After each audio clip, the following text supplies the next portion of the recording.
Hey everyone, Marylis here and welcome back to my YouTube channel. Terima kasih yang udah ikutin dari awal sampai sekarang. Dan terima kasih yang udah subscribe ya. Semoga kalian betah sama aku. Buat kalian yang belum subscribe, bisa subscribe sekarang. Dan jangan lupa untuk nyalain notifikasinya, loncengnya nih, biar gak ketinggalan waktu aku upload video baru.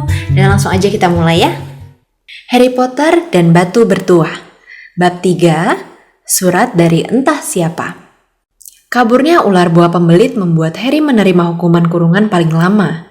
Saat dia diizinkan keluar lemari lagi, liburan musim panas telah mulai dan kamera baru Dudley sudah rusak, pesawat terbang mainannya sudah menabrak sesuatu dan jatuh hancur, dan pertama kali menaiki sepeda balapnya, dia menabrak jatuh Mrs. Fig yang sedang menyeberang jalan raya Privet Drive dengan tongkat ketiaknya.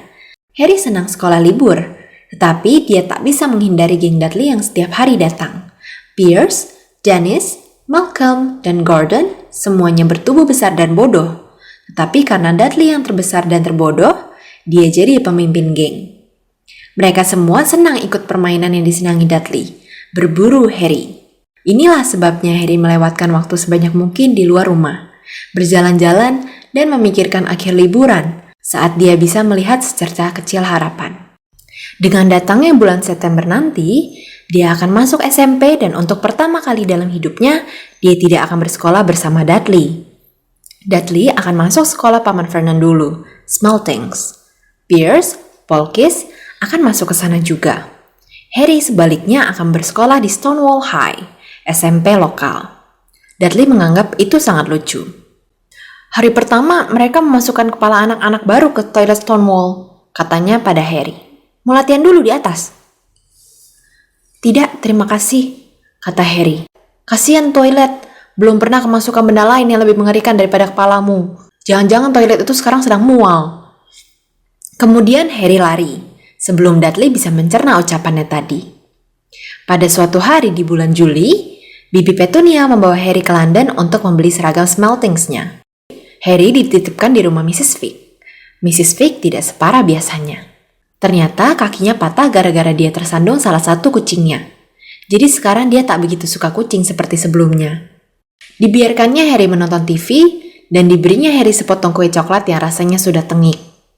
Malam itu, Dudley berparade memakai seragam barunya di ruang keluarga. Murid-murid Smeltings memakai jas buntut merah tua, celana jingga selutut, dan topi jerami rata. Mereka juga membawa tongkat yang digunakan untuk saling pukul kalau guru mereka sedang tidak melihat. Ini diandaikan sebagai latihan bagus untuk masa depan mereka. Ketika memandang Dudley dalam seragam barunya, Paman Vernon berkata parau bahwa ini saat paling membanggakan dalam hidupnya. Bibi Petunia menangis dan berkata dia tak percaya pemuda gagah dan tampan ini si Imelda Dickens. Harry tak bisa bicara. Dia pikir mungkin dua tulang iganya sudah retak gara-gara menahan tawa. Dapur berbau busuk ketika Harry esok paginya turun untuk sarapan. Bau itu datangnya dari ember metal besar di tempat cuci piring. Harry melongoknya. Ember itu penuh gombal kotor yang mengapung di air berwarna abu-abu. Apa ini? Tanyanya kepada Bibi Petunia.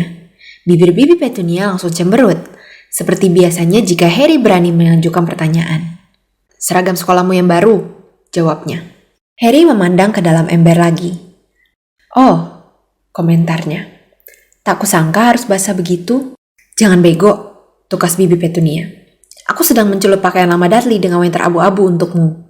Kalau sudah selesai nanti, akan sama seperti punya yang lain. Harry jelas meragukan ini.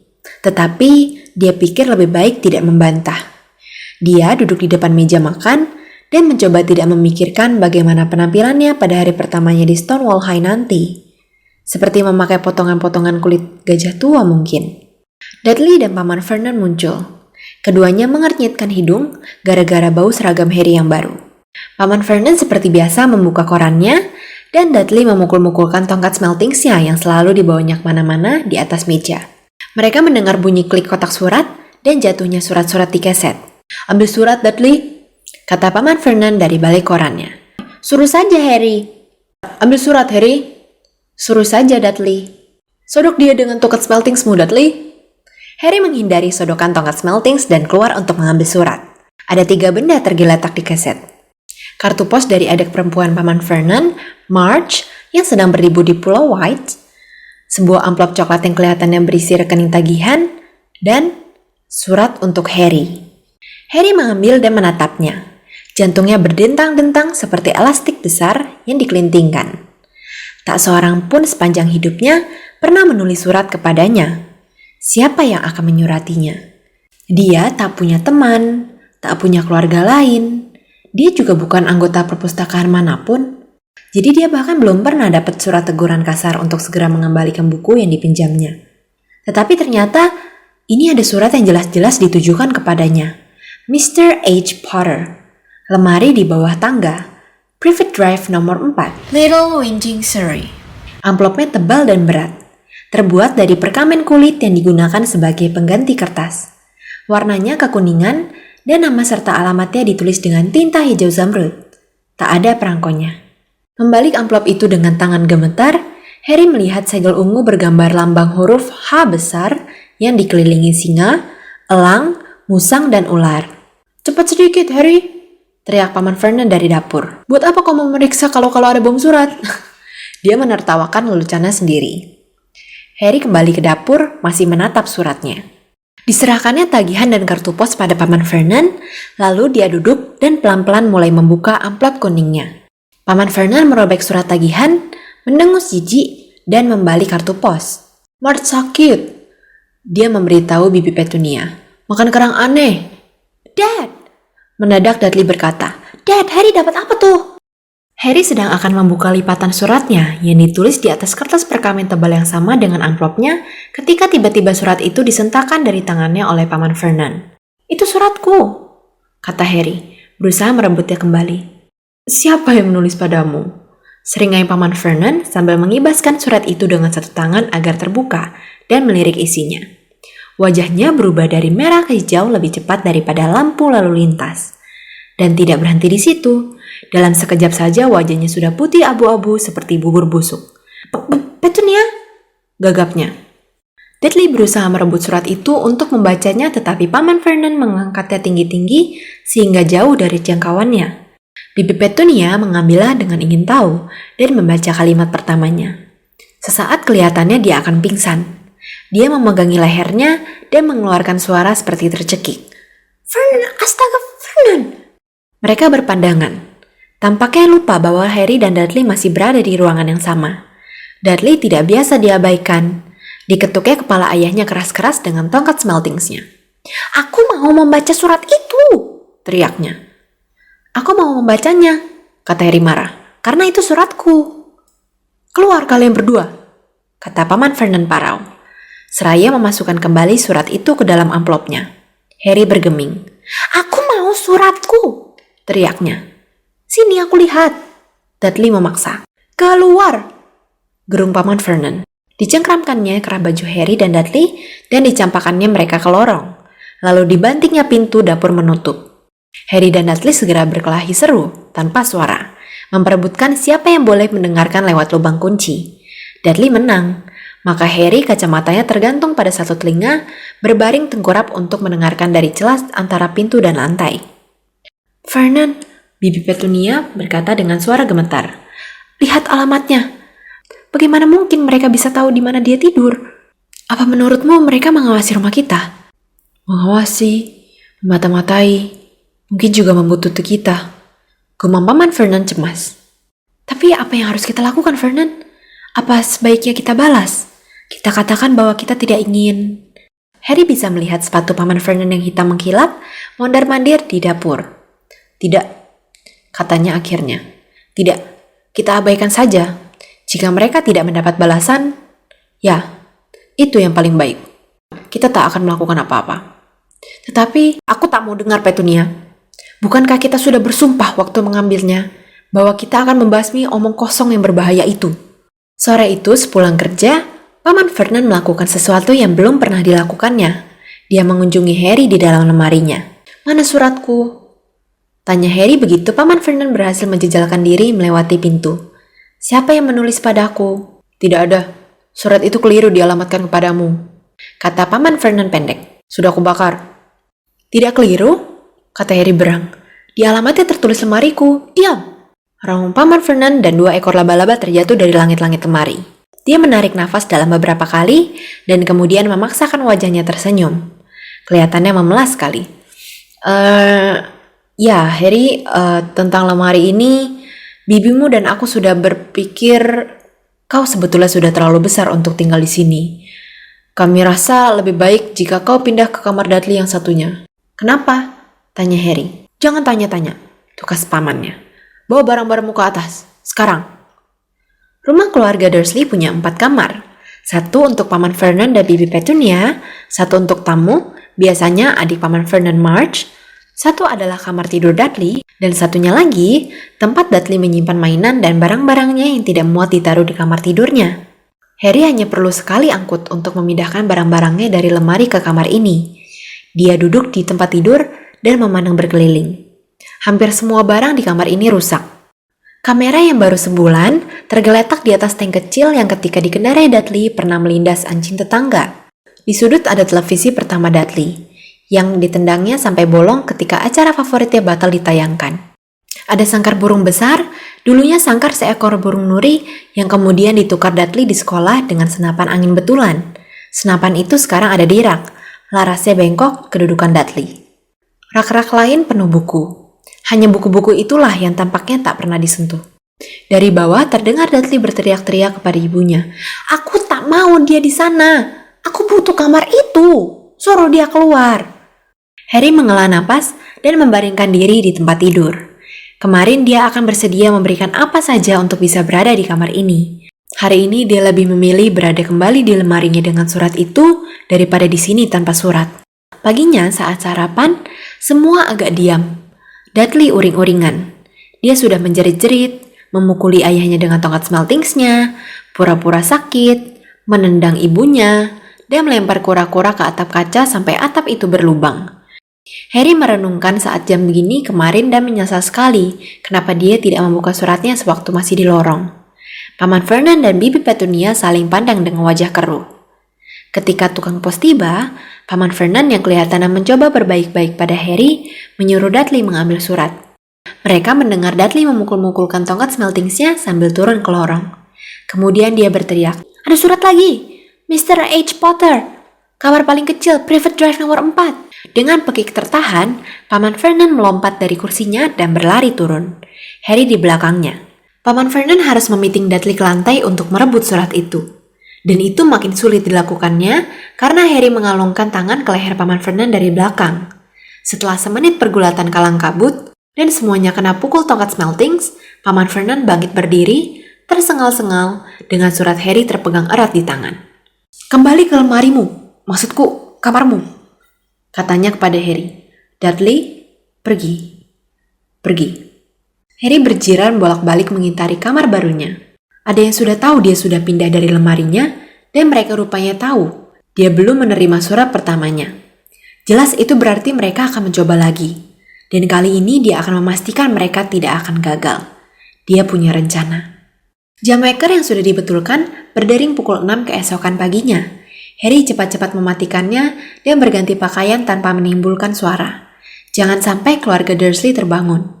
Diam-diam dia turun tanpa menyalakan lampu satupun. Dia akan menunggu tukang pos di sudut Private Drive dan mengambil surat-surat untuk rumah nomor 4 lebih dulu. Jantungnya berdegup kencang saat dia merayap di lorong gelap menuju pintu depan. "Ah!" Harry kaget dan terjolak. Dia menginjak sesuatu yang besar dan empuk di keset. Sesuatu yang hidup. Lampu menyala di loteng dan betapa kagetnya Harry. Benda empuk yang diinjaknya tadi ternyata wajah pamannya. Paman Vernon sengaja tidur di depan pintu dalam kantong tidur. Jelas, dia bermaksud menghalangi Harry melakukan apa yang akan dilakukannya. Selama kira-kira setengah jam dia memarahi Harry, kemudian menyuruhnya membuat secangkir teh. Harry terseok sedih ke dapur. Dan pada saat dia kembali, surat sudah datang, jatuh persis di pangkuan Paman Vernon. Harry bisa melihat 3 surat yang alamatnya ditulis dengan tinta hijau. Berikan, dia baru mau bicara, Paman Vernon sudah merobek-robek surat itu di depan matanya. Paman Vernon tidak ke kantor hari itu. Dia tinggal di rumah dan memaku kotak suratnya.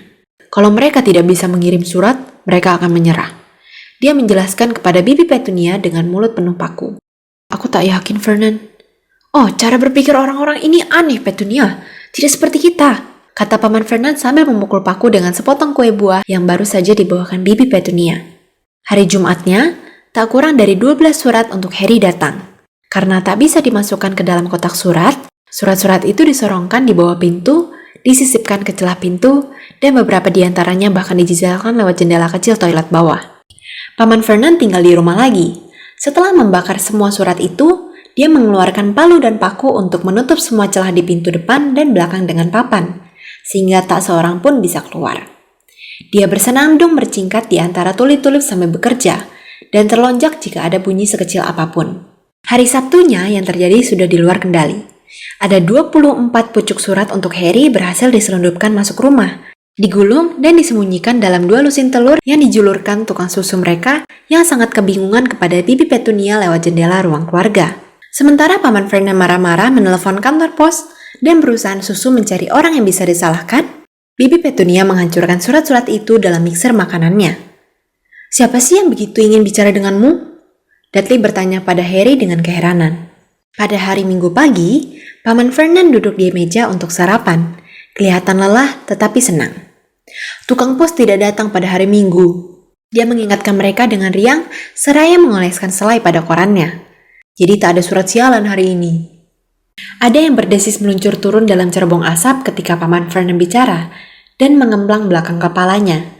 Detik berikutnya, 30 atau 40 surat meluncur-luncur dari perapian seperti peluru. Keluarga Dursley menunduk menghindar, tetapi Harry melompat mencoba menangkap satu di antaranya. "Keluar! Keluar!"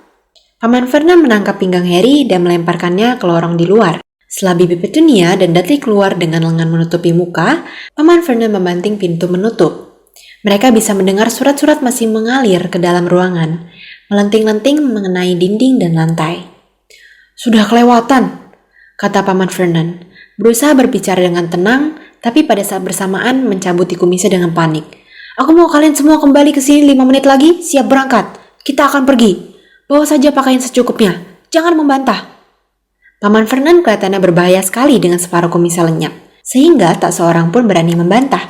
10 menit kemudian, mereka berhasil keluar dari pintu yang sudah dipaku rapat dan berada di dalam mobil yang ngebut menuju jalan tol.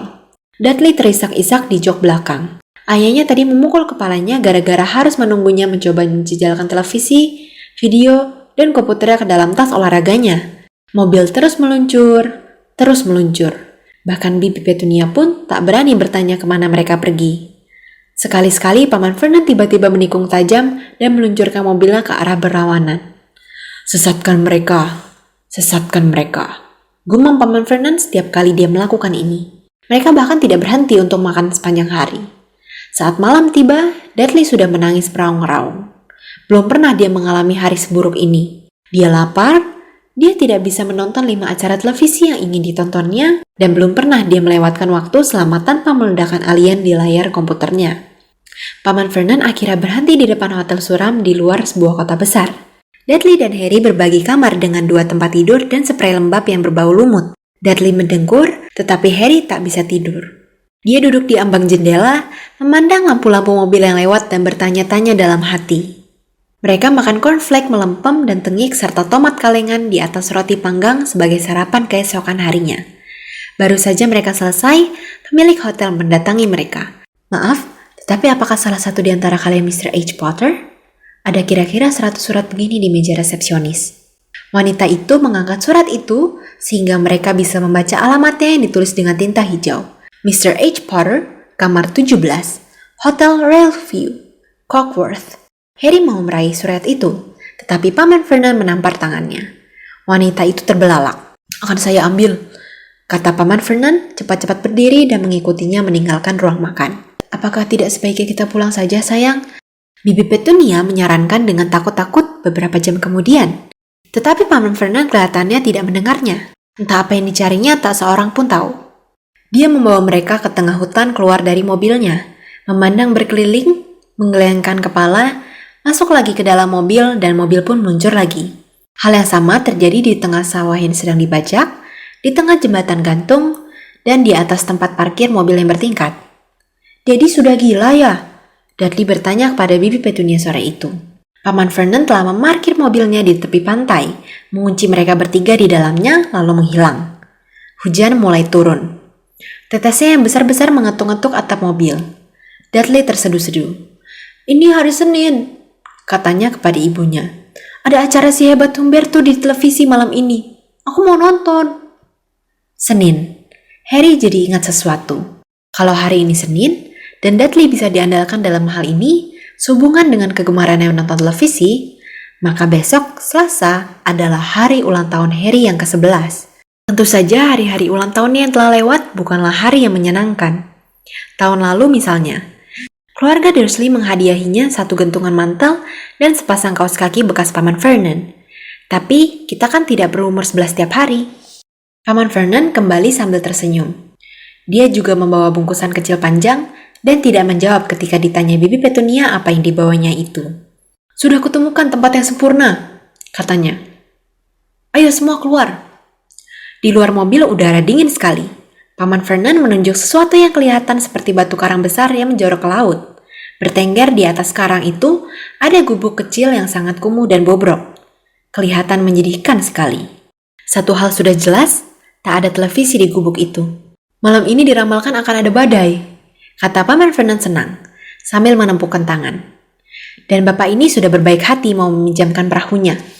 Seorang laki-laki tua ompong berjalan santai mendekati mereka. Sambil menyeringai agak jahat, dia menunjuk perahu dayung tua yang terapung-apung di air abu-abu gelap di bawah mereka.